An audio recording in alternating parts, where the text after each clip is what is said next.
মই শ্ৰদ্ধা নিবেদন কৰিছোঁ। আজিৰ এই 1 নম্বৰ নপ্তিপাৰাৰ বাৰগোপাল থানত নাৰায়ণ পূজা সত্যনাৰায়ণ পূজা অনুষ্ঠিত হৈছে আৰু ইতিমধ্যে 11 বাৰ নাৰায়ণ পূজা হৈয়ে গ'ল আৰু এই ধৰণে বিভিন্ন স্থানৰ পৰা বিভিন্ন প্ৰান্তৰ পৰা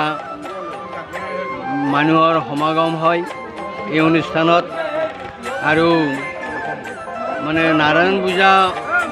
তাৰোপৰি ইয়াত বিভিন্ন ধৰণৰ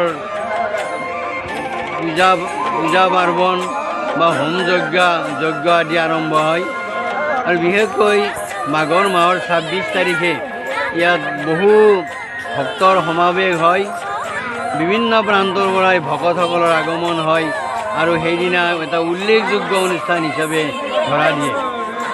আৰু আমি আশা ৰাখিছোঁ যে 1 নম্বৰ নপ্তিপাৰা বাৰগোপাল থানৰ যথেষ্ট মহিমা আছে, কিয়নো মহিমা থকা কাৰণে বিভিন্ন ভক্তৰ সমাৱেশ ইয়াত হয় আৰু বিভিন্ন স্থানৰ পৰা বিভিন্ন ধৰণে বিভিন্ন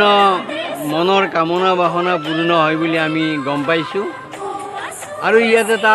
ঐতিহ্য আছে এই অনুষ্ঠানৰ। আমি আশা ৰাখিছোঁ, আমি পৰিচালনা সমিতিৰ ফালৰ পৰা আমি আশা ৰাখিছোঁ যে এই অনুষ্ঠানটো ভৱিষ্যত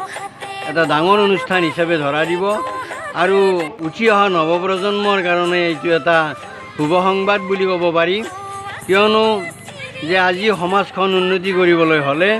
বা ল'ৰা ছোৱালী ভাল পথে যাবলৈ হ'লে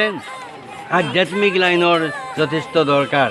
এই আধ্যাত্মিক চিন্তা ভাৱনা নোহোৱাকৈ কোনো ভাল মানুহ হ'ব নোৱাৰে সমাজত।